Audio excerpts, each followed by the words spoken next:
Welcome to the fifth session of Mapping Global Populism panel series organized by the European Center for Populism Studies, ECPS. My name is Stavroula, and I'm actually an intern at the ECPS. I'm a Ph.D. student at the Aristotle University of Thessaloniki, and my main focus is religious populism. ECPS curates this panel series aimed at dissecting the diverse manifestations of populism across the world. Following the successful conclusions of our 8-session Mapping European Populism panels, we have embarked on a journey to explore populism beyond the confines of Europe by expanding our panel series to encompass a global perspective, aptly titled Mapping Global Populism, MGP. Our objective is to construct a comprehensive understanding of populism worldwide, future monthly sessions. Today, we will examine our 15th session of the Mapping Global Populism panel series. The session will examine theocracy, radicalism, and Islamist secular populism in Iran, Afghanistan, and Tajikistan. As a testament to our commitment to knowledge dissemination, we're going to write a panel report and share the video recording of this panel on our website and YouTube channel. These resources serve as invaluable references for scholars, policymakers, and the wider audience concerned about the contemporary challenges to global democracy posed by populist and authoritarian politics. In the ongoing journey of our panel series, we extend our gratitude to all the scholars and experts who contribute their extensive insights. With this, we introduce our esteemed moderator and distinguished panelists for today's intriguing discussion. Today, our panel is going to be moderated by Dr. Simon Watmough, who is a postdoctoral researcher at the University of Leipzig in Germany and a non-resident research fellow in the university program on Authoritarianism at ECPS. He was awarded his Ph.D. from the European University Institute in April 2017 with a dissertation titled Democracy in the Shadow of a Deep State, Guardian Hybrid Regimes in Turkey and Thailand. Dr. Watmough research interests sit at the intersection of global and comparative politics and include varieties of post-authoritarian states, the political sociology of the state, the role of the military in regime change, and the foreign policy of post-authoritarian states in the Middle East and Southeast Asia. His work has been published in Politics, Religion and Ideology, Urban Studies, and Turkish Review. Today, Dr. Hélène Thibault will be our first speaker, presenting on the topic Counter-extremism and Authoritarian Governance in Tajikistan. Dr. Thibault is Associate Professor in the Department of Political Science at Nazarbayev University in Kazakhstan. Her research focuses on the politics of Central Asia, as well as gender and religious identities. Recent publications include co-edited volumes Uyat and the Culture of Shame in Central Asia and the Political Economy of Education Research in Central Asia, Open Access at Belgrave. Current projects on the repatriation of Central Asian foreign terrorist fighters and the decriminalization of sex work in Central Asia are underway. Our second speaker, Dr. Zakia Adeli, who is former Deputy Minister of Justice of Afghanistan and a professor in the Department of Political Sciences and International Relations at Kabul University, before joining East-West Center. She was a member of the Preparatory Contact Committee for Peace with Taliban in 2019 in Doha, Qatar, and also served on many senior government commissions in the government of Afghanistan, including the High Commission for the Protection of Human Rights Defenders of Afghanistan, High Council of Women of Afghanistan, High Commission for the Prevention of Violence Against Women, Political Parties and Civil Society Commission of the Supreme National Reconciliation Council of Afghanistan, and the Commission on Women and Human Rights of the Supreme National Reconciliation Council of Afghanistan. Dr. Adeli also served as Deputy Editor-in-Chief of Negah Moser, Editor-in-Chief of Contemporary Thought, Kadib Magazine, and a member of the editorial board of Kadib, Foreign Policy and Middle East Studies from 2013 to 2021. She is the author of 3 books, UN Security Council and Afghanistan Developments in 2007, Postcolonial Situation and the Municipality of Afghan Constitutions 2015, and First National Conference Pamphlet on Studying the Status of Women in Afghanistan 2009. Dr. Adeli has also written more than 30 scientific articles. Her pre-recorded video will be integrated into the panel's program flow. Dr. Zahoor Ahmadwani will be our third speaker, presenting on the topic gender dynamics and the fight of Afghan women under Taliban rule. Dr. Wani is an assistant professor in the Department of Political Sciences, Lovely Professional University, Jalandhar, Punjab, and the deputy editor of South Asia Research. He obtained his Ph.D. in 2018 from the Central University of Gujarat and the dynamics of the geopolitical triangle involving India, Pakistan, and Afghanistan since 2001. His areas of teaching and specialization, apart from Kashmir studies, include international politics, political theory, and northwestern South Asia. He is writing about Afghanistan's Taliban puzzle, geopolitics of Afghanistan-India-Pakistan triangle, critical theory, and gender and neoliberalism. This panel's fourth and last speaker is Amir Mahdavi, who will make a presentation on the rise of populism in Iran, inequality, class conflict, and nationalist authoritarianism. Mahdavi is a PhD candidate in political science at the University of Connecticut. His research focuses on the political and economy of authoritarian regimes with an emphasis on the Middle East. He holds 2 master's degrees, one in Middle East Studies from Harvard University and one another in history from Brandeis University. In addition to publishing a book chapter and 2 peer-reviewed journal articles, his analyses of political affairs have appeared in the Washington Post, The Guardian, Foreign Affairs, and Al Monitor. Before pursuing graduate studies in the US, he worked as a journalist and editor in Iran. As a reminder, we do our Q&A session after the completion of the presentations. Our respected participants can write their questions in the chat box or by raising their virtual hand and pose their questions in person. So now I turn it over to Dr. Simon, who will provide an overview of this panel's subject matter and administer the panel. Thank you. All right. Thank you, Stavroula, for that fantastic introduction to our panel today. Okay, I'd like to welcome everybody once again to our panel today. Just a quick announcement. Unfortunately, Kathleen Collins cannot make the panel today, and so we're down from 5 to 4 speakers. That gives us a little bit of leeway, actually. We can probably extend the Q&A time, and if speakers need a little bit of extra time in their presentations, that will be absolutely fine. So we have a wonderful panel ready today, and we're already up to our 15th panel in the Mapping Global Populism series, which has been a runaway success for the ECPS. And today, the topic is Theocracy, Radicalism, and Islamist secular populism in Iran, Afghanistan, and Tajikistan. And we're covering a range of topics. I think it's going to be a fantastic panel. What I might do before I pass over to Hélène is just make a change in the order, in the sense that what I think we'll do is have our Q&A directly after each speaker has spoken, because we do have extra time in the schedule. So each of our speakers will speak for, I would say, 20 minutes. And we'll follow that up 15 to 20 minutes, and we'll follow that up with 10 minutes of Q&A.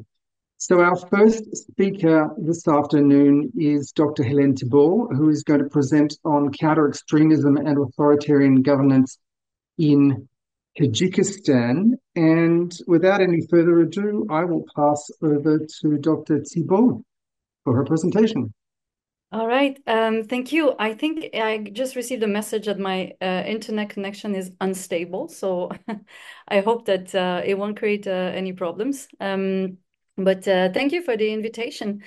So as it was mentioned, I work and live in Kazakhstan, and my research now focuses on Kazakhstan mostly because I live there, but I did extensive research in Tajikistan in 2010-11, and it's interesting for me to revisit some of the conclusions I reached back then from my PhD research, and to see what is the evolution of counter-extremism measures in Tajikistan. So I'm really grateful for this panel. I'm looking forward to hear the other speakers as well. And since Kathleen Collins is not there, and I think some of our topics were overlapping, I'll change my presentation a little bit and also talk about what she referred to as secular authoritarianism. So if we talk about Tajikistan, so the topic I decided on is counter-extremism and authoritarian governance in Tajikistan. So that would imply that Tajikistan has an extremism problem. So my first question is, does Tajikistan have an extremism problem? And the question is yes, but not to an extent that is often portrayed in the media and also in academic literature. After independence, 1991, a lot of observers, mostly journalists, but also some scholars would argue that Central Asia was doomed to become a hotbed of Islamic radicalization, but we haven't seen that happening 30 years later. However, it doesn't mean that that is completely exempt of radicalization and radicalism. There were instances of extremist groups operating and perpetrating attacks on the territory of Central Asia. However, the numbers are quite limited, never to the extent that some observers predicted. Edward Lemon published a report in 2018 saying that in Central Asia, in the course of the last 20 years, there were only 19 terrorist attacks perpetrated on the territory of Central Asia. So this number is extremely limited for a region, that is allegedly a hotbed of Islamic radicalism. The radicalization, one could say, is actually quite limited, and more people have died in Central Asia as a result of not terrorist attacks, but as repression in Central Asia. I mean, in overall repression for participating in protests, for instance. So the number of casualties related to terrorism and extremism is actually very low. And a lot of the recruitment, because Central Asians and Tajiks have joined extremist movements. However, when recruitment happens, it's mostly in migration context. So a lot of Edward Lemon and Noah Tucker have written about it quite recently, actually. So recruitment into extremist movements is very much connected to migration. And one of the particularities of Tajikistan is that it's a country which economy is quite underdeveloped, really struggling, and it's highly dependent on the remittances of migrants. So migration here really plays a role in fostering extremism in Central Asia. And what is interesting is that, like I mentioned, there isn't a lot of terrorist attacks taking place in Central Asia, but when Central Asians are involved, the attacks they were involved in recently, and the most recent one was earlier this year, in 2024, in Moscow, with the Crocus attack in Moscow, in which Tajiks were involved and have been already quickly identified and prosecuted for that. So recruitment takes place abroad, and attacks takes place abroad too. So as a region, Central Asia is relatively spared of terrorism and extremism, even though some of its citizens are involved in this. But we shouldn't forget, however, that as I mentioned, so Tajiks have joined radical groups, extremist groups, like ISIS, for instance, and have around 400 Tajiks, or maybe up to 500. But this actually includes women and children. So, and there were actually a lot of women and children also who found themselves in ISIS territory in Syria and Iraq. And the most spectacular instance of that is when a very top security official from the special forces of Tajikistan actually defected to ISIS in 2014. Maybe some of you are familiar with this case, Gulmorod Halimov. And this was quite worrisome for the Tajik authorities, with reason, because he had a lot of intel about, Tajikistan security environment. And he left with a bang and also encouraged other Tajiks to join ISIS. But now that ISIS has been defeated and has morphed into, some multiple branches, including Islamic State in Khorasan, ISIS-K. They still are active in recruiting Central Asians and people from all around the world. But in the recent report, I mentioned Lemon and Tucker, they mentioned that there is no evidence that there is mass recruitment like there used to be in the case when ISIS was active in Syria and Iraq.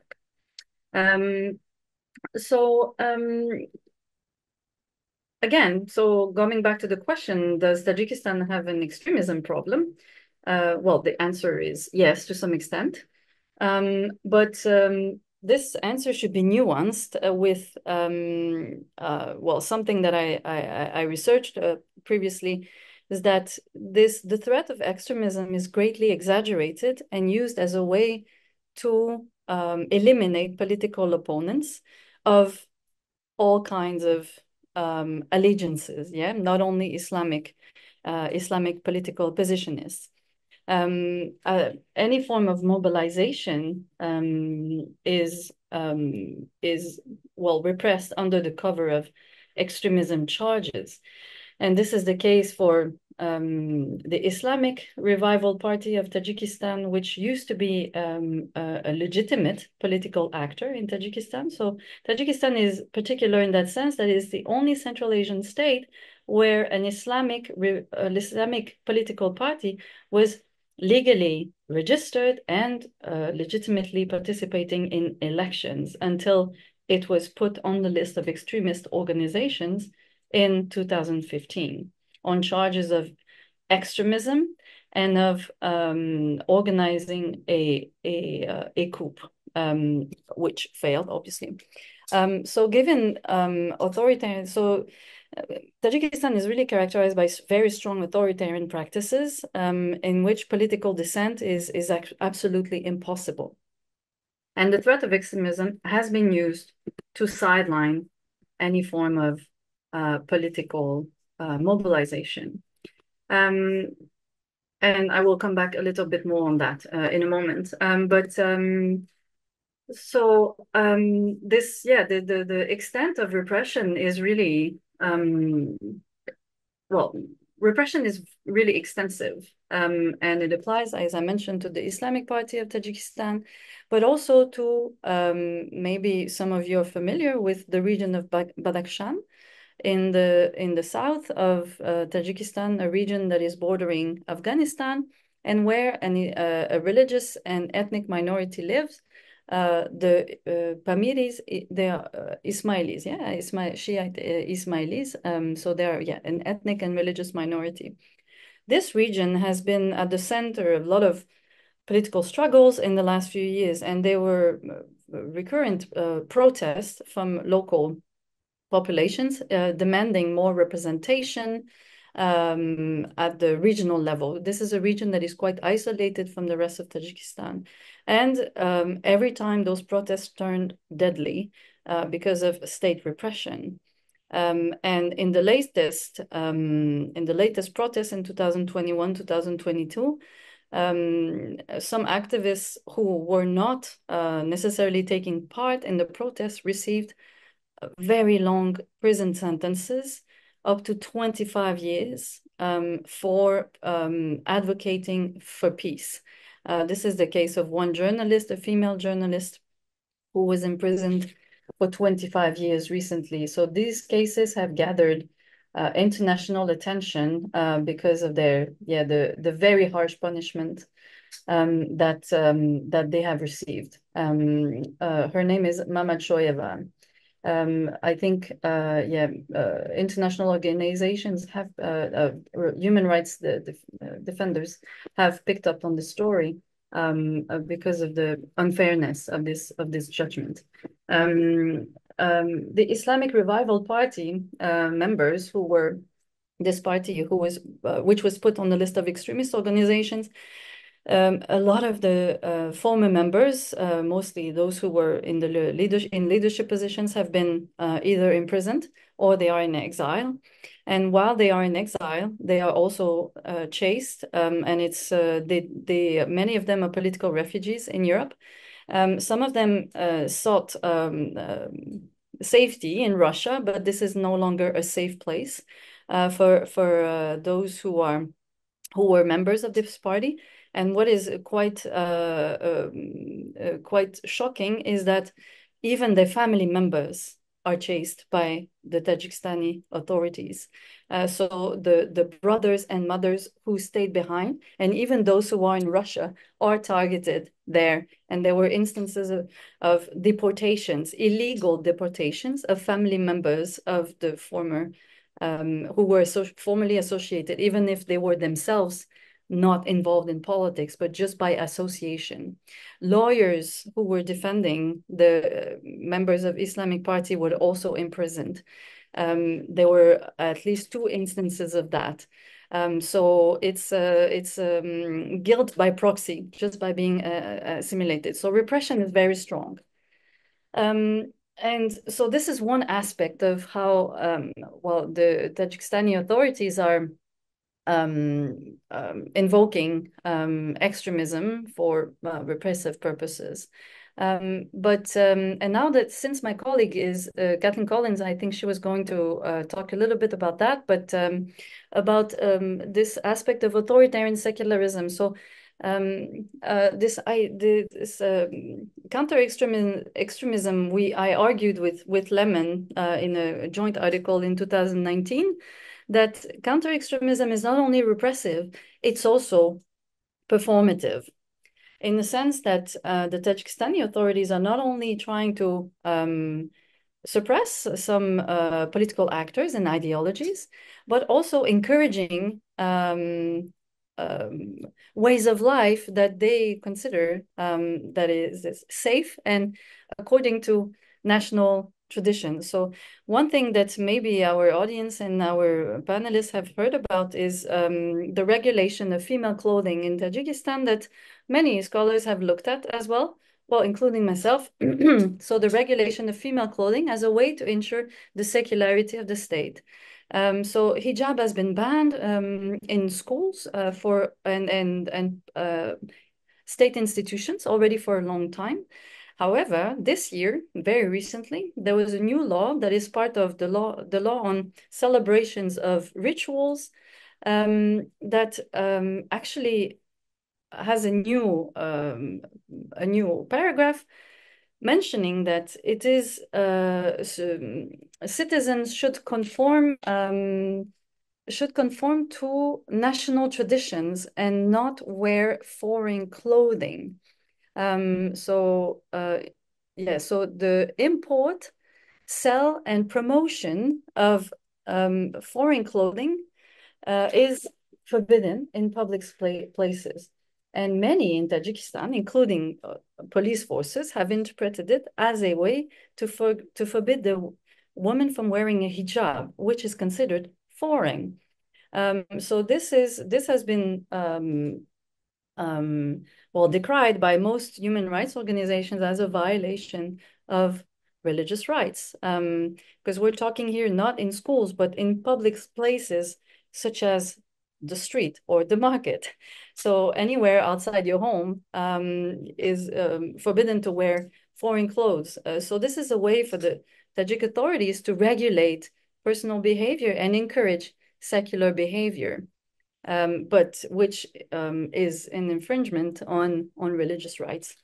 In 2018, the Ministry of Culture actually published a guide for women, appropriate clothes for women, for girls and for women of all ages.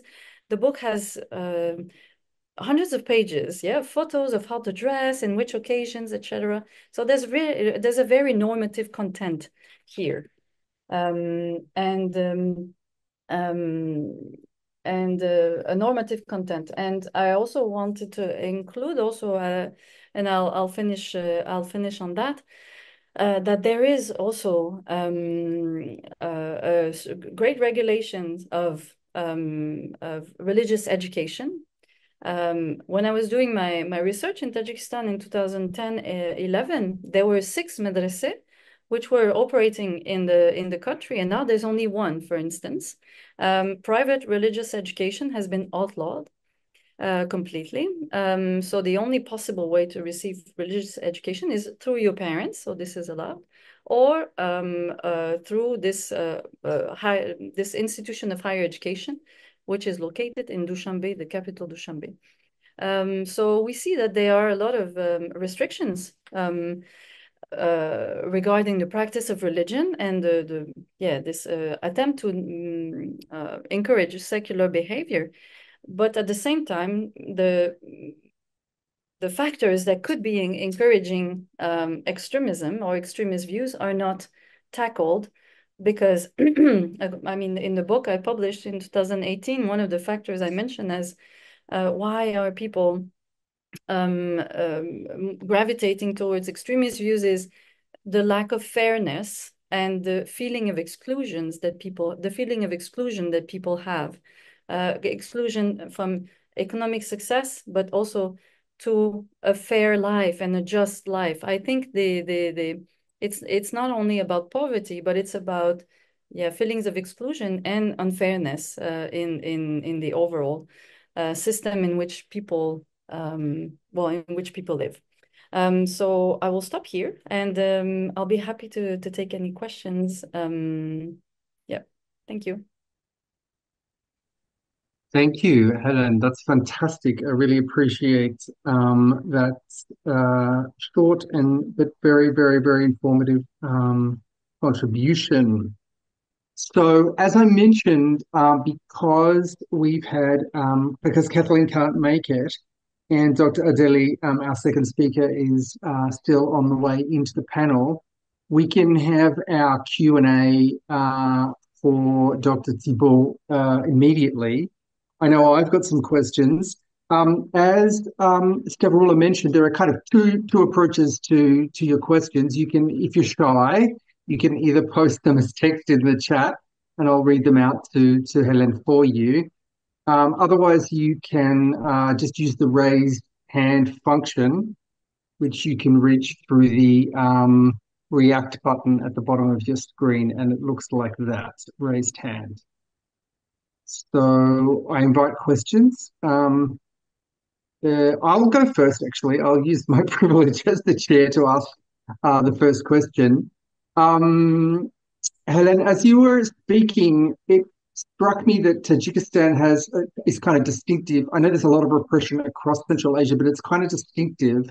And I was thinking about the potential legacies of the Tajik civil war, because I know you mentioned the Islamic Renaissance Party was only banned in 2015, but the party was one of the leading protagonists in that civil war. And I'm wondering if there's a legacy in terms of the way in which the civil war panned out, maybe in terms of discourse and the way the state approaches counter-terrorism, but maybe also in terms of the state apparatus and the way it approaches the management of dissent.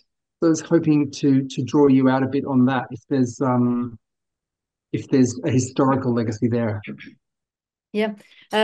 So you're right to point out that it's the participation of the Islamic Revival Party into politics is a legacy of the civil war, because they were the main actor and the main protagonist or antagonist, to the authorities, but they were not alone. So in the media, less so among scholars, but in the media, it was often portrayed as a war between Islamist opposition forces and the secular government, which was inherited from Soviet times.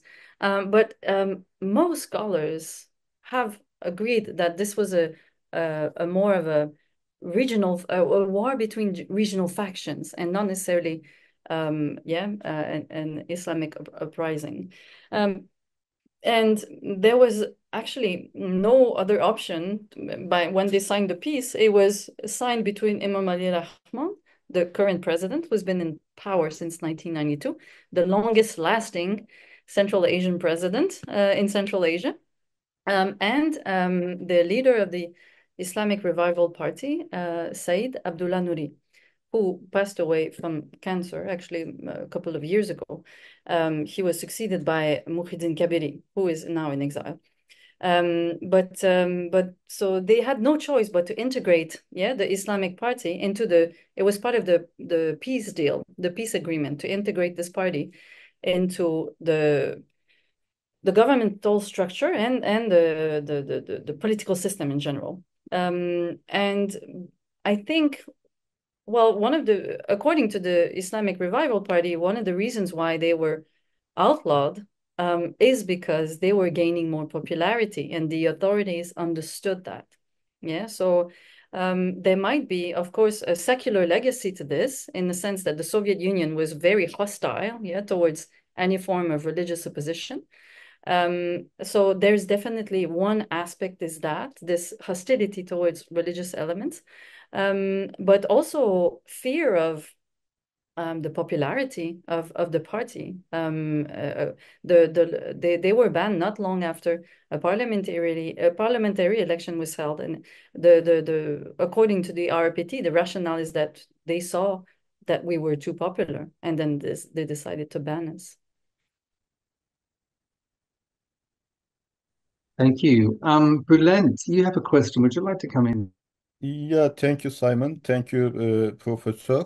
Thank you for this intriguing presentation. Actually, it's a bit depressive for me because it reminds me what we lived in Turkey as journalists, as academic, as civil society activists, unfortunately. My question is related to the neighboring countries, actually.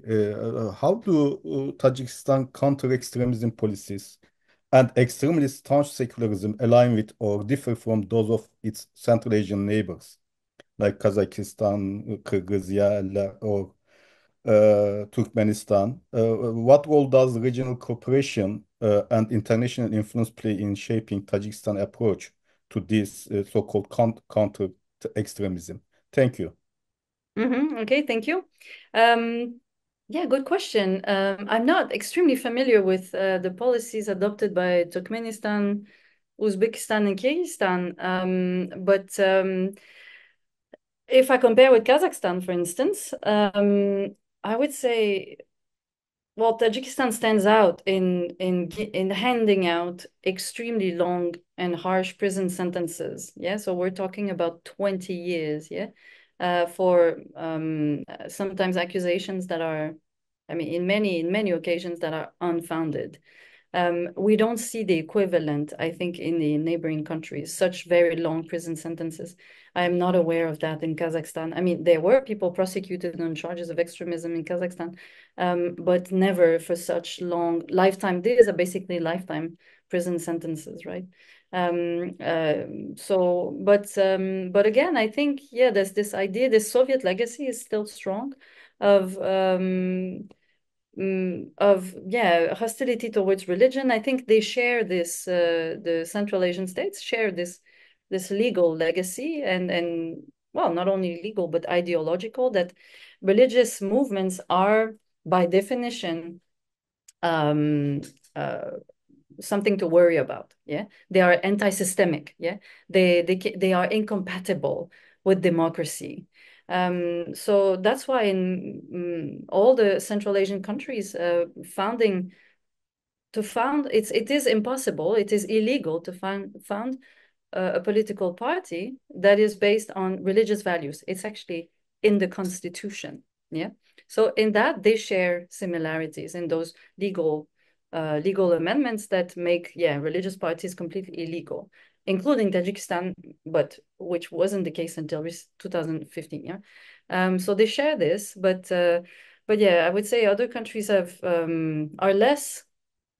I would say probably Kyrgyzstan has the loosest approach, probably, to counter extremism. Well, maybe I'm wrong, actually. No, don't take my word for it. But yeah, they share similarities. And what is interesting is that, as I mentioned, a lot of people who are accused of extremism by the Tajik authorities are located in Russia for whatever reason. Maybe for work, maybe because they don't feel safe in Tajikistan, but they are So Russia is complicit of authoritarian repression in Tajikistan because they contribute to their deportation, which is made under the undercover. Yeah, so they are enabling this form of extrajudicial and extraterritorial repression. Yeah, maybe and a follow-up question, dear professor. I wonder about what kind of discourse or narrative they use to justify or legitimize what they do in Tajikistan. If they do really need to justify, if they need such a thing, how could they use narrative? I mean, often like it's based on like the journalist I mentioned, yeah, the Pamiri journalist who received a 21-year prison sentence, yeah, Mamat Shoyeva.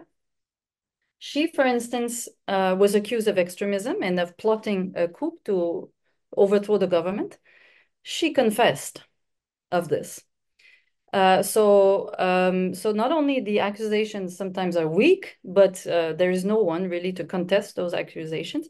But sometimes there is confessions made under duress. So people confess to whatever crimes they are accused of. So here is your proof, yeah, to support the case from the prosecutor, yeah, that there is a confession. So of course this person must be guilty. So, but to the population, I think the narrative is that we are protecting you from extremist forces that are acting in our country. And this is what we need to do to protect the Tajikistani population. Thank you, Dr. Thibault. We have a question in the chat, and it relates to social structure, and in particular, how social structure plays a role in increasing extremism in Islamic countries, but more particularly in Tajikistan, with a particular focus on the effect of women. Mm-hmm. Well, I think yeah, I think the fact that there is a lot of focus on women and I think the hijab issue is making a lot of people angry because it's a violation of religious rights and human rights to practice your religion. So this is something that is quite problematic. It has always been problematic for the last 20 years, yeah. So Islamic clothing was seen as well, always regarded as by the authorities, yeah, as a sign of maybe radicalization, yeah, and probably, yeah, there's no equivalent, there's no equation, yeah, between increased religious practice and extremism, right? But in recent years, this has been the pressure on Islamic clothing has really increased, and it has really risen this year, right? With this unofficial ban on hijab everywhere. Even though the law is vague enough that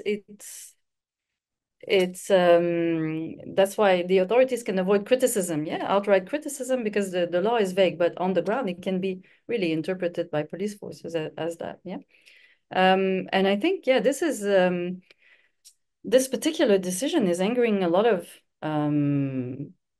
people, and including a lot of officials whose relatives, mothers, sisters, yeah, wives are wearing hijabs, yeah. So I've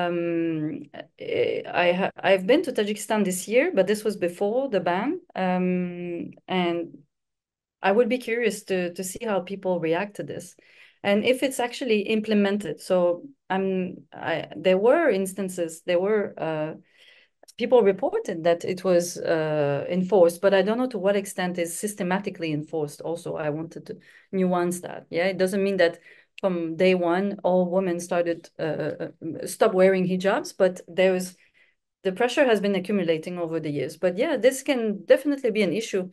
And women can also not attend mosques in Tajikistan. Women there's no space women to go to mosque at all. Everywhere in the world, in every mosque around the world, there's always a space reserved for women to pray, but not in Tajikistan. Women cannot go. So there's really an infringement on religious rights. There were also a couple of years ago pressure on men to cut their beards, for instance, if their beard was too long. There were cases reported of men who were forcibly shaved by the police. So it's not only women, men too, but this can only create resentment. Indeed. It sounds quite Taliban-esque, which is a good segue because we're going to move now on to the next presentation. Unfortunately, Dr. Adeli couldn't be here in person today, so we're going to present their video. And just a brief introduction, the video or the presentation by video from Dr. Adeli is titled The Taliban's Totalitarian Regime, Governance, Extremism, Control. And Dr. Adeli is now at the East-West Center in Honolulu, but before that was the Deputy Minister of Justice in the Islamic Republic of Afghanistan and a professor in the Department of Political Science and International Relations at Kabul University until the Taliban took over again in 2021. So unfortunately, we won't have a chance for a Q&A, but we will have the chance to hear and watch Dr. Adeli's presentation now.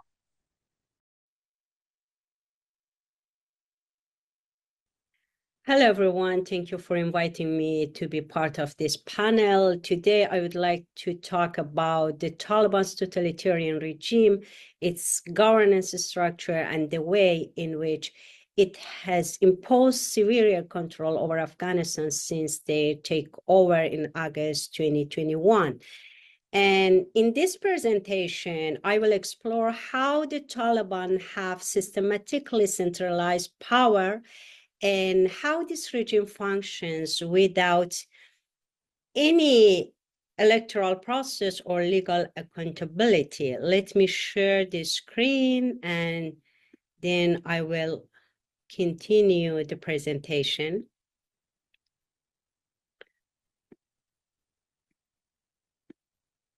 Let's start with the features of the Taliban totalitarian regime, which are including centralization of power, suppression of dissent, ideology as a tool, strict censorship and media control, and homogenization of the people as a significant element in the Taliban totalitarian regime. When the Taliban took power in Afghanistan, one of the first steps they took was abolition of constitutional law in Afghanistan. By doing this, they erased the legal framework that once guaranteed political representation and civil rights. They also dissolved the parliament, which had 249 members who represented the people. And they also abolished the other democratic institutions, such as the Independent Commission for Overseeing the Implementation of Constitution, the Independent Election Commission of Afghanistan, the Afghanistan Independent Human Rights Commission, and Ministry of Women's Affairs, the only ministry which advocated for women abolished by the Taliban in 2021. And they also dissolved the political parties. And for now, there is no any political party in Afghanistan which be active. By abolishing the democratic institutions, the Taliban are sure there is no longer a system of checks and balances in Afghanistan. Regarding centralization of power, I would say the Taliban's governance structure is built around a single figure, Hebatullah Akhundzadeh, as a supreme leader of the Taliban. That's true. Ministers exist, but they hold no real authority. All the ministers and other government bodies operate under direct orders from the Taliban leader without any decision-making power of their own. Additionally, all political and legal decisions must be ratified by the leader, reinforcing a highly centralized and non-electoral regime. It is clear that this kind of governance lacks transparency and accountability, where power is concentrated in the hands of one individual. Obviously, this structure erases any possibility of democracy and leaves citizens with no say in how they are governed. Another action of the Taliban's totalitarian regime is their ban on political parties. Prior to the Taliban's rise to power, there were over 70 registered political parties in Afghanistan, but now the regime has banned all political activities. This means that Afghanistan has effectively become a one-party state where only the Taliban holds power. The Taliban have also violently suppressed civil protests since their return. There have been reports of over 100 peaceful demonstrations being broken up, with protesters beaten, arrested, and in some cases disappeared. In 2022, the Taliban issued a decree banning any gathering or protest that was not pre-approved by the Ministry of Interior. That is clear. The Ministry of Interior does not allow anybody to protest.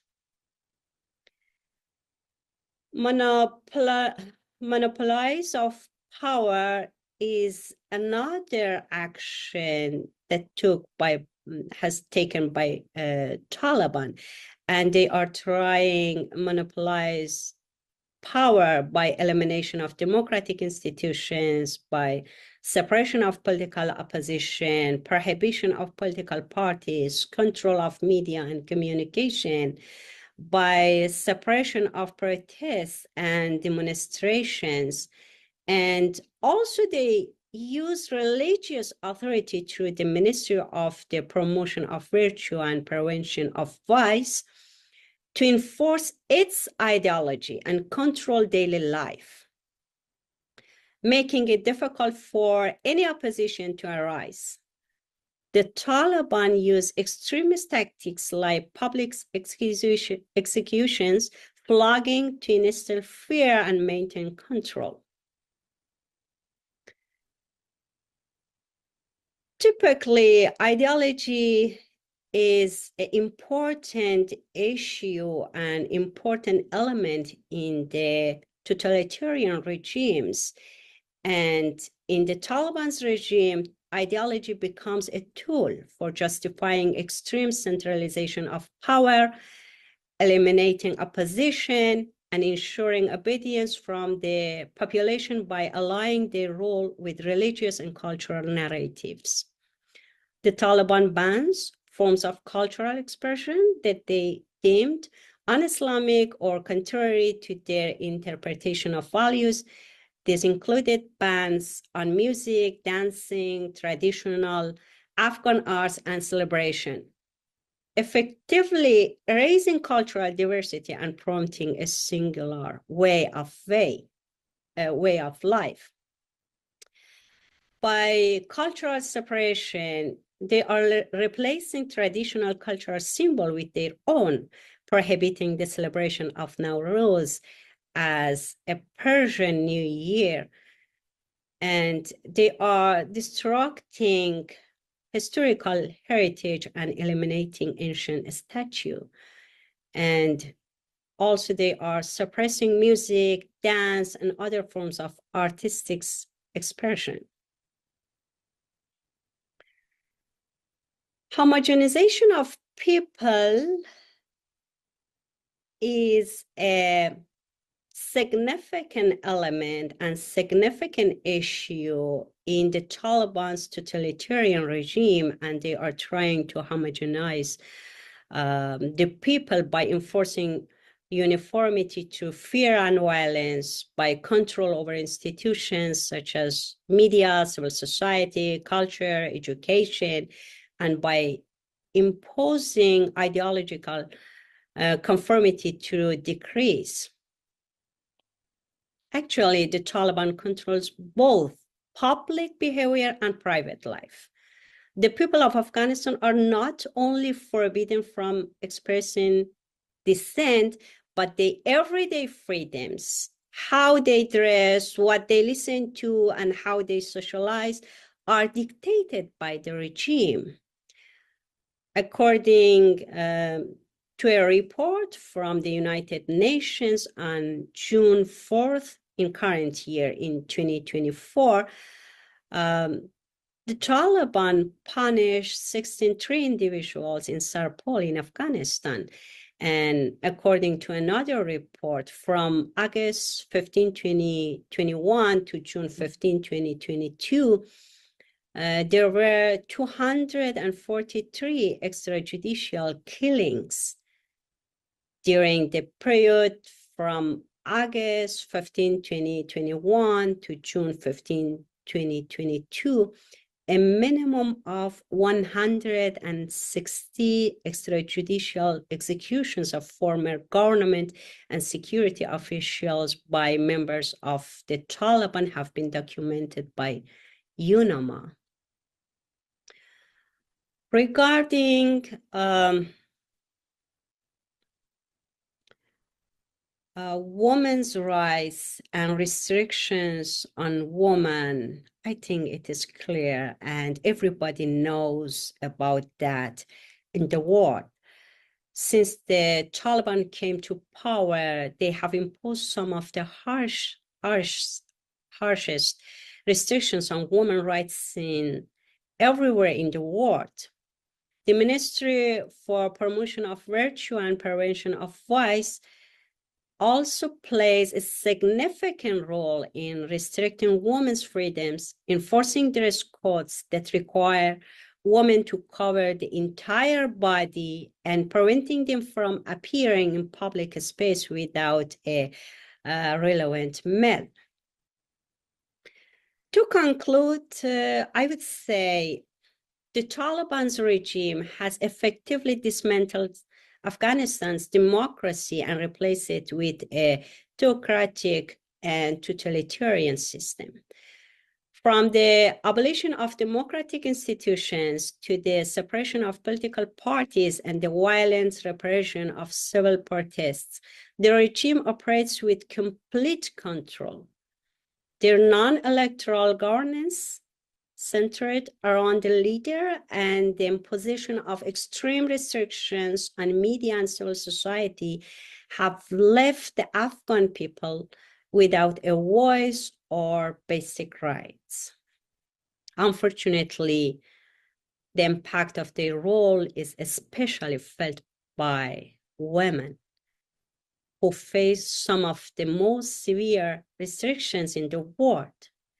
As we watch Afghanistan's future unfold, it is important to remember the cost of this totalitarian regime, not just in terms of lost political freedoms, but also in the erosion of human rights, social freedoms, and the possibility for a democratic futures.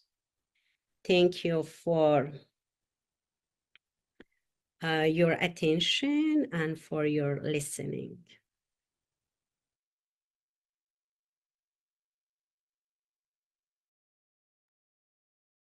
All right. It is a pity that we don't have Dr. Adeli here in person on the panel today for a Q&A. But fortunately, we do have Dr. Zahra Ahmedwani here, who is going to dig deeper on the topic of gender under the Taliban. So I think I see. All right. I'm afraid Professor Wani may have dropped out. And in that case, I think we might move directly to the presentation of Dr. Mahdavi. And we can perhaps come back to Dr. Wani. So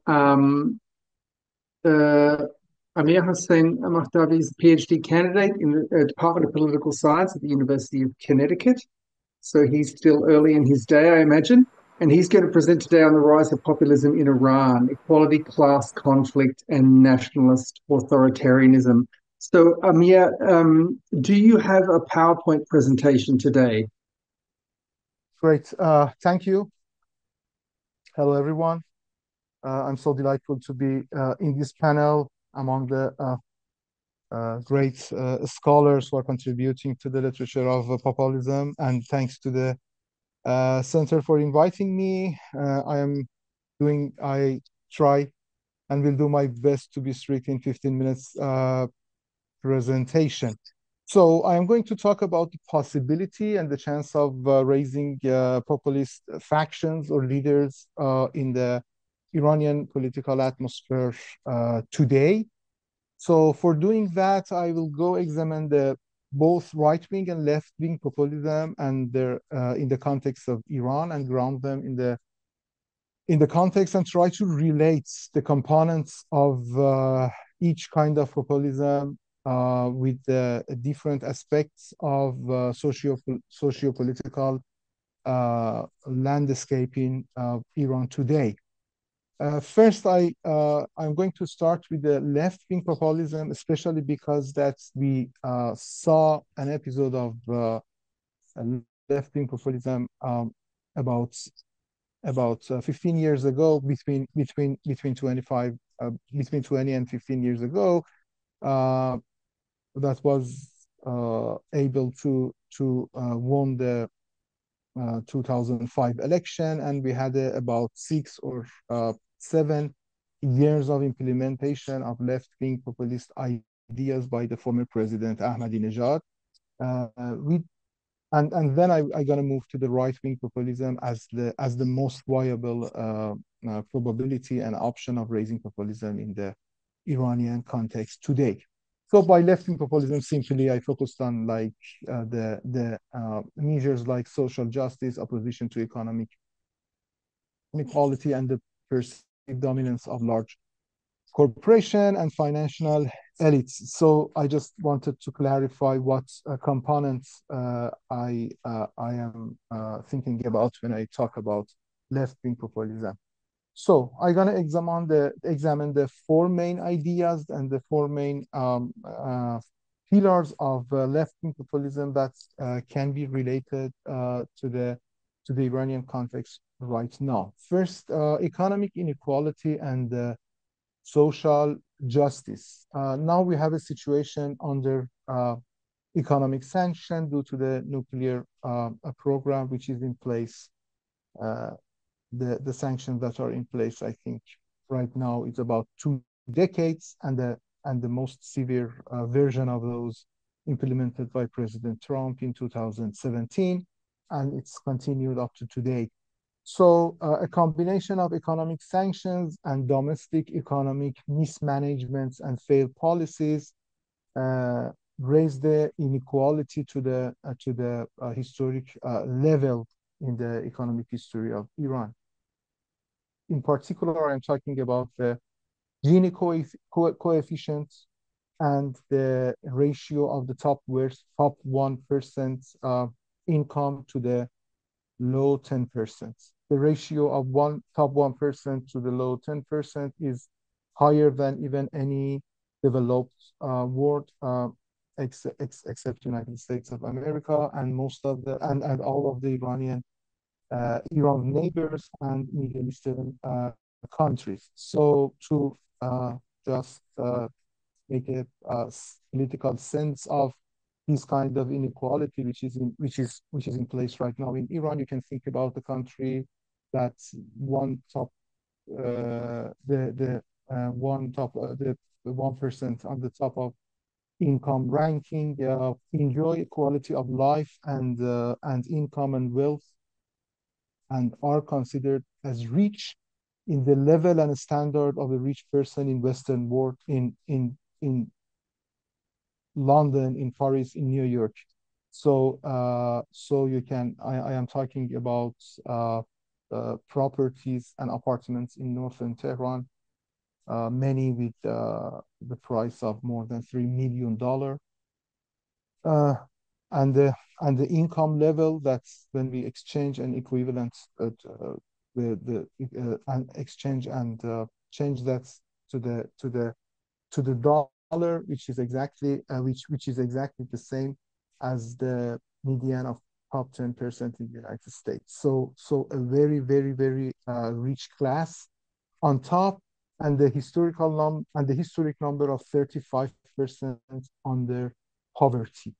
And some scholars believe that 30% or 25% of them are under, like in the situation of very harsh, severe poverty. I mean, are not able to secure 2,000 calories per day for themselves.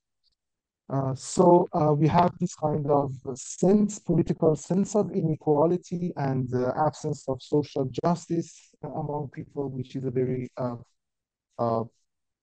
good and ready, which makes a very good and ready and vast constituency for left-wing populism discourses. Another one is opposition to neoliberal and austerity policies.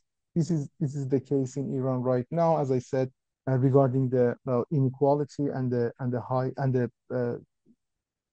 and having 1/3 of population under poverty. Many failure of government policies are being attributed to neoliberalism. So basically, the high inflation, I am talking about more than a 40% inflation in last 4 years, the high inflation, which is basically caused by the budget deficit of government, by sanction, and by mismanagement and wrong policies, mostly are attributed to neoliberal policies. For instance, I'm talking about the government's shortage to fund schools and health sector, and trying to privatize those sectors. We know that this intention comes from budget deficit and not from like picking neoliberalism as economic orientation and major policy of the country, but left-wing populists try to conceptualize and frame that as a neoliberal tendency of government. The next one is advocacy for rights of marginal groups. This is again the case because many of the marginal groups, low-income people, were able to put together the most active social movements in recent years in Iran, namely labor and teacher movements. So they are being a very, very, very, very good capacity, very, very good potential for the left-wing populist discourses to invest on as their prospective constituents. So we have many episodes of protest and engagement and organized collective action by laborers and teachers that are thriving to have their political representation to obtain their rights and basically improve their economic life. And the last characteristic that I want to examine in the context of Iran is criticism of global capitalism and large corporation. Again, the largest corporation in Iran are governmental, so the problem, especially labor issues in those industries are all being related to the government policies. At the same time, many privatization policies and many factories and other governmental companies are being sold to the private sector these years. They had no choice to sustain themselves and to make profit by getting rid of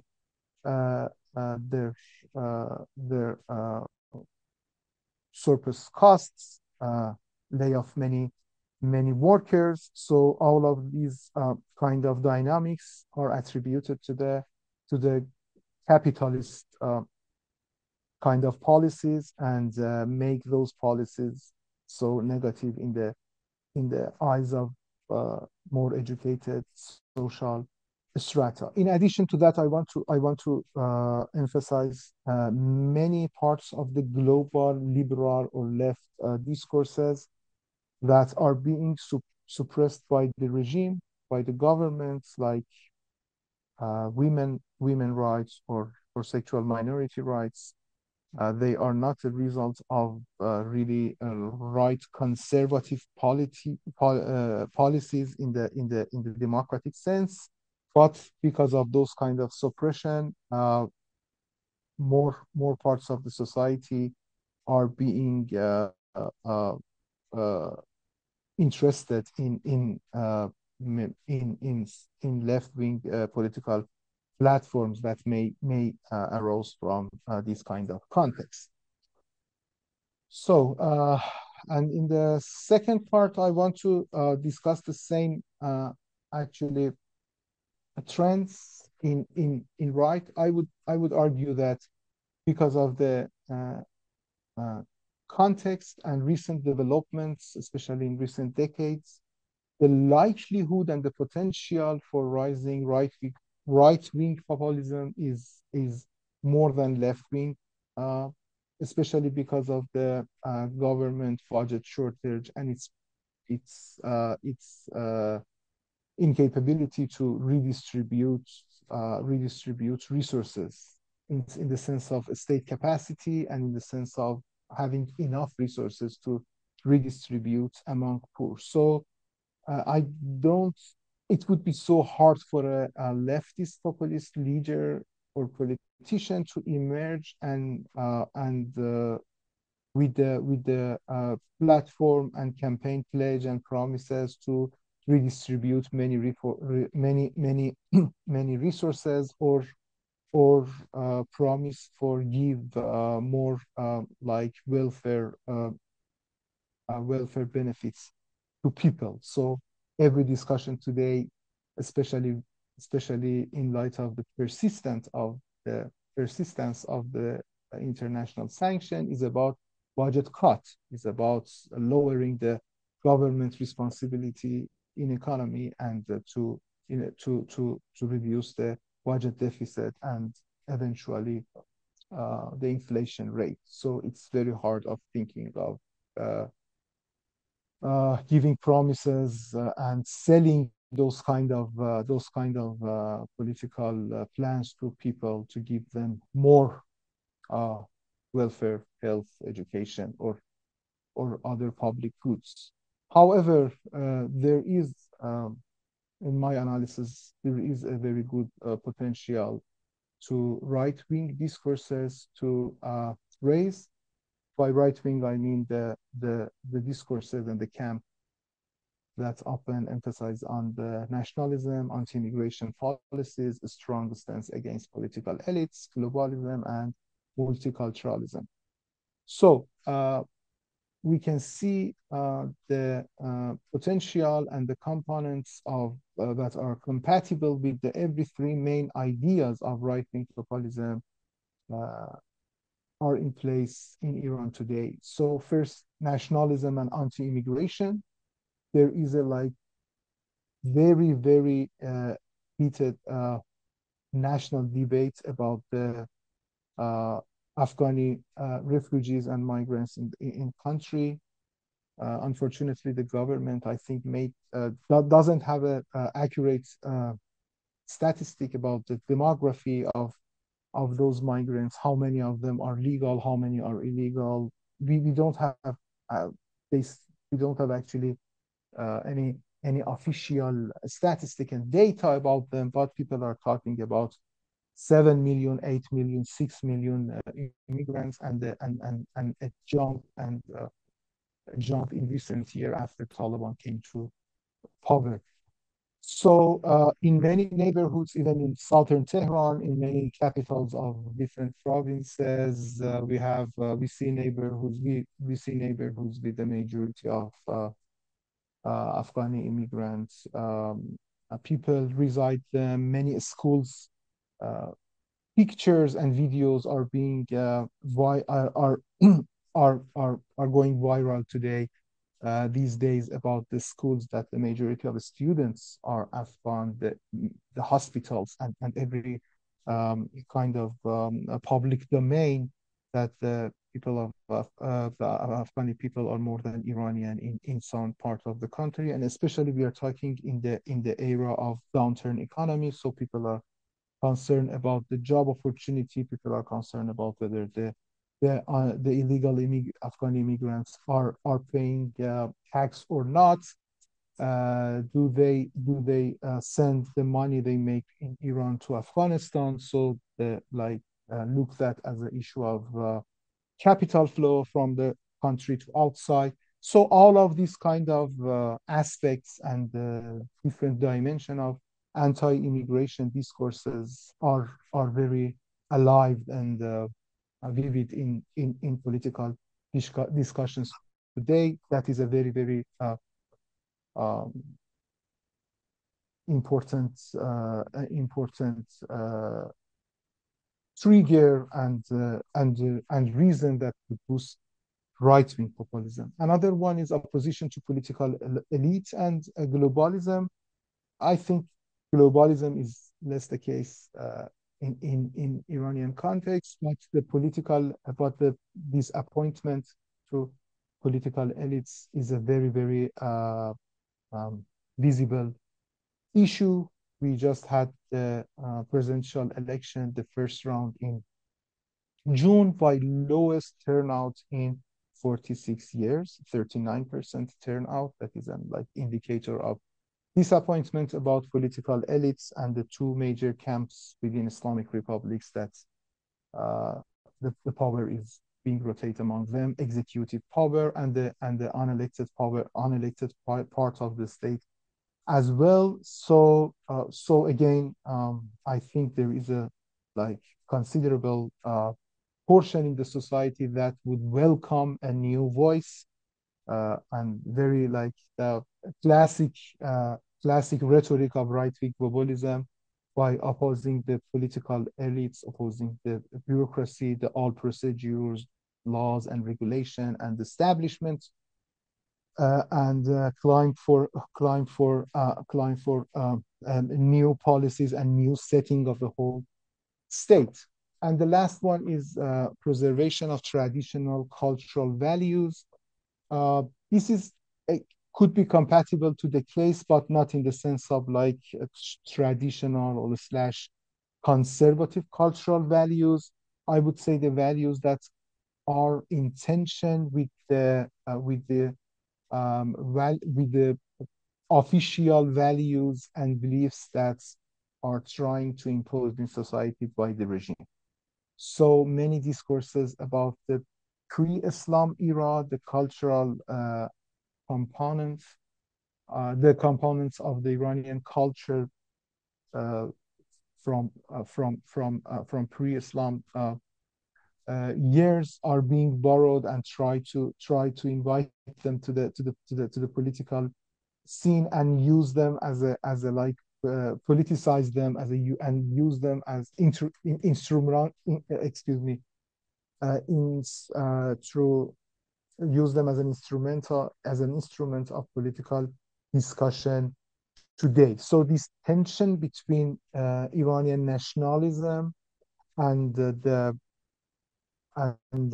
Islam and Sharia law in a way that is being implemented officially by the states is a very like alive tension and the hot source of debate that could mobilize people around more nationalistic approaches. So we see both these set of reasons and potentials in the context of Iranian society right now. As I said, in my opinion, I would say the possibility of rising right-wing discourses is higher than left-wing, but the left-wing discourses are in place, are in the like good stand compared to let's say 10 years ago, inspired by many external and internal reason. And I would be so happy to go dig in more and go to more details in Q&A part and answer your question and raise more example about the relevance of each components of populism with the current political situation in Iran. Thank you, and looking forward to hearing your question. Thank you, Amir, and thank you so much for persisting through the tech issues. We heard some real interesting tech issues today, so thank you very much for persisting. We still indeed have about 15 minutes for Q&A.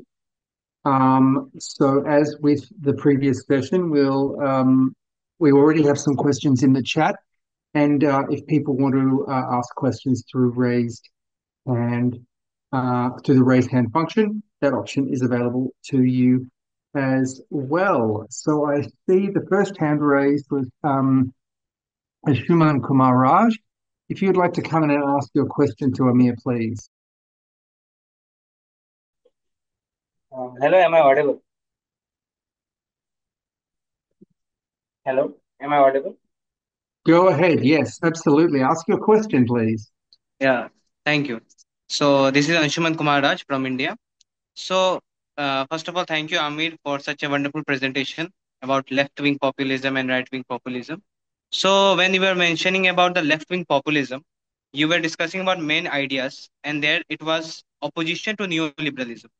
So when we study neoliberalism, we know that since the beginning of 1970s and 80s, the idea of neoliberal has been spread to each and every part of the world, and they have built a sense of consent on the basis of false consciousness among the people that this system is for a greater emancipation of people.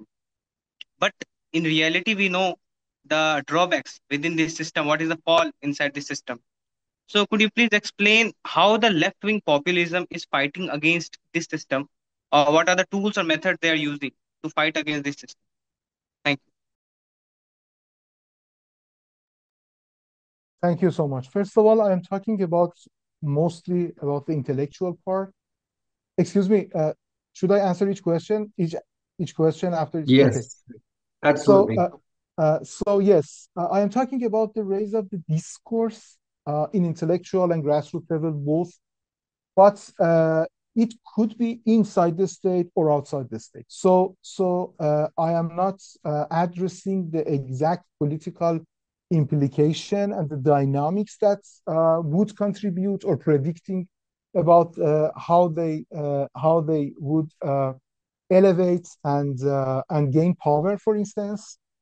I'm just more concerned about the more concentrate about the rise of these discourses in both intellectual and grassroots level, among ordinary people and the daily discussions, and the intellectual and academic level as well. But making a left-wing populism happen in the sense of power could happen from within the state. So we have like many, for instance, the new president that just came to power 2 months ago, his discourse, many parts of his discourse, or I would say what is stated by his follower can be compatible to the left-wing populism, especially in terms of economic policies, maybe, or at least are more visible compared to the previous presidents.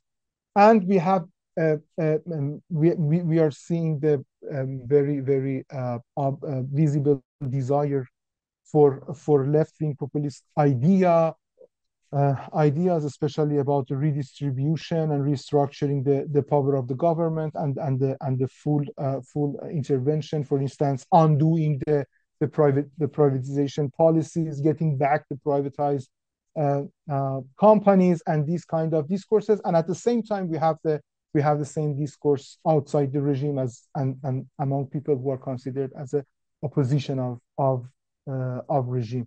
I don't know to what extent I was able to answer your question, but no, I don't have any like particular prediction about their how they're gonna involve in the state and how they can gain power and execute their policies. Thank you, Amir. Bulent, do you have a question? Yeah, thank you very much, Simon. Thank you very much, Mr. Mahdavi. My question is actually a bit different. I wonder about what roles have the Revolutionary Guard and the Iran security elite alongside the clerical class played in the rise of theocratic authoritarianism and authoritarian populism in Iran, particularly in the context of inequality, class conflict, and nationalist authoritarianism, as you mentioned in your presentation. And to what extent does the Revolutionary Guard's involvement in the economy and the politics exacerbate these issues? Thank you.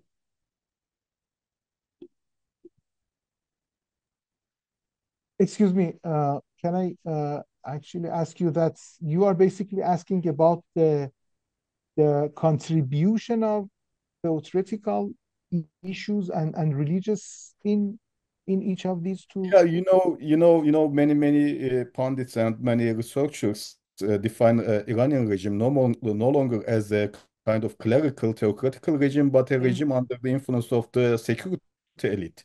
So when we discuss the security elite, the main actor is the Revolutionary Guard, and the Revolutionary Guard try to influence all segments of the society and the cultural area, education, social classes, the economy. They have many big companies. So I wonder really what the role in terms of this populism's manifestation in Iran and what the role they play this authoritarian style. Thank you. Very, you tackled a very important issue, and thank you for your interesting question.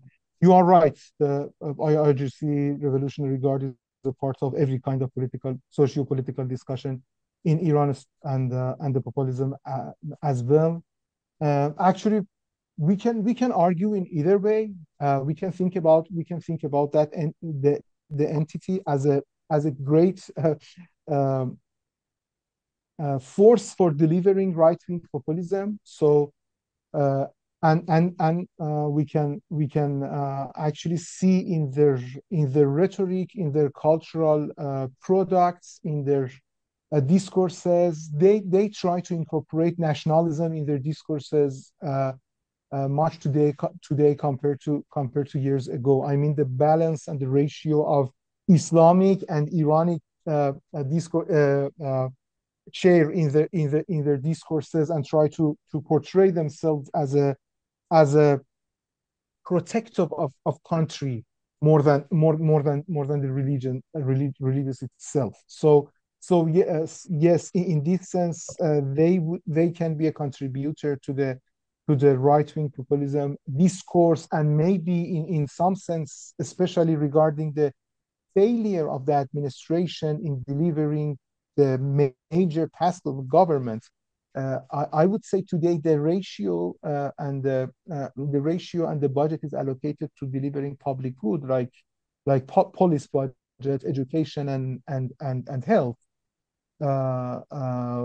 With, like, when we consider the prices constant, today is even lower than 1980s after the revolution and during the war with Iraq.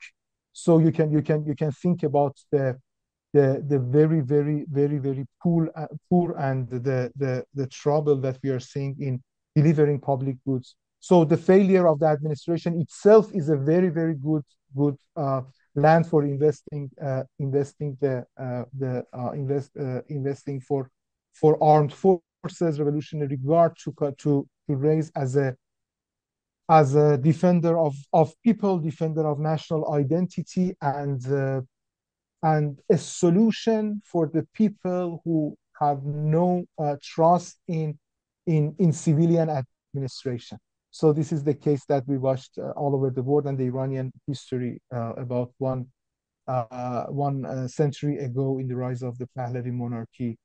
And we can see that again. And we can see many kind of the right-wing policies that can be implemented, left-wing populism component that can be delivered and can be heard from IRGC and its ally and its surrounding people and institutions. I co-authored the piece in Foreign Affairs, I think that was 2020, about their involvement in addressing COVID-19 pandemic, distributing goods, foods, and actually portraying themselves as a guardian of the poorest people and the poorest class in country, especially regarding their cluster-like a structure all over the country, in countryside, in rural part of the country, as the source of distributing goods, foods, and even they have tours, bring doctors, dentists to the parts of the country and to the neighborhoods that people would never be able to buy that kind of health services in private sector. So I would say I agree completely, and they would be a major source of reliance for both right and left wing populism, and maybe they can deliver that by themselves, and obviously no actor within the system can think about raising those kind of policies without cooperation of revolutionary guard. Thank you. Thank you, Amir. That's fantastic, and it covered quite a few of the questions that we had also in the chat. I have a question. I know he left office in 2013, but you mentioned him at the beginning of your talk. You mentioned Ahmadinejad, and it just struck me that, you know, the two terms of his presidency seem to exemplify a kind of perfect confluence of a whole series of aspects of populism that we study here at the ECPS. You know, he seemed to have mastered the art of kind of charismatic mobilization. You know, he got massive crowds after Friday prayers, and his message of economic redistribution, state intervention, and anti-imperialism, that seemed to be a really potent mix of populist mobilization for that period. You know, in the late 2000s into the 2010s. What's the legacy, do you think, of Ahmadinejad in terms of the kind of current trends and currents of probably left-wing populism in Iran today?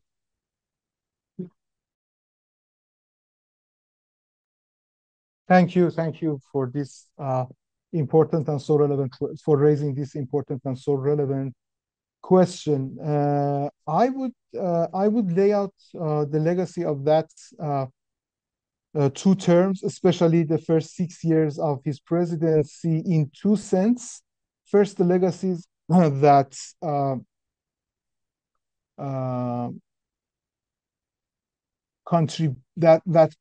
are still contributing to the desire for a left-wing kind of populism. For instance, I am talking about the nuclear policies and the sanctions, and for the first time the Iranian nuclear file was sent by the International Atomic Agency to the Security Council, and many resolutions was passed at his term that those are the basis of the sanctions that are suffering the country today. So I would attribute the decline in the economic growth, almost 0% growth in a decade of 2010 to 2020, and major increase in the number of people under poverty, to the sanction which is inherited, which is part of his legacy. Another one, I would say, making people like entitled more to the feeling more entitled to the redistribution policies. He initiated the the cash transfer economic policy for the first time. And at the beginning, that was like a major amount. I would say $50 per month per person. So you can think about it for a householder with the size of 5 members, $250 a month would be a major income from government in rural parts of Iran that people received, so those kind of expectation, hiring the economic expectation from the government, that was a major legacy, and that is the source of his popularity in every survey and political polls that conducts nowadays. And another one was the destructive policy, I would say, in administration level. So with the climb of by accusing the administration and the deep state as a major source of the national problems, he tried to change the format of administration, try to pack the administration by new people, and change the structure, change the charter, change the organizations. So this kind of making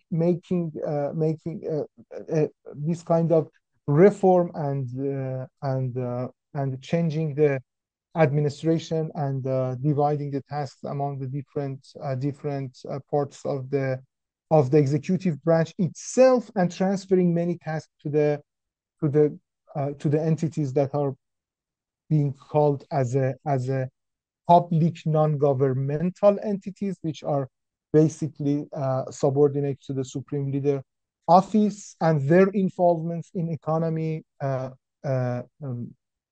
increased in a major sense during Ahmadinejad. So we have some external pressure, we have some internal administrative deformation, I would say, and we have more redistributive expectation among masses.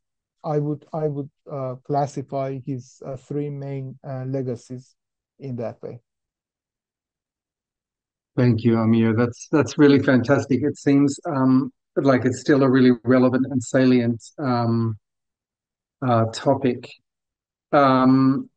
We are coming towards the end of the panel today, but we are scheduled to finish at 10 past. I sort of put a general call out. Does anyone else have a question for Amir? Unfortunately, Dr. Wani is having some trouble getting back into the meeting, but if there are any other questions for Amir.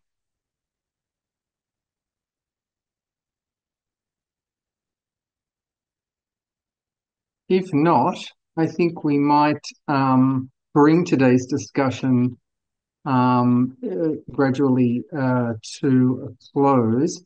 I want to thank everyone today for persevering through the technical challenges we've had. It's been a real difficult situation today, managing all of these technical issues, but I think we've done okay.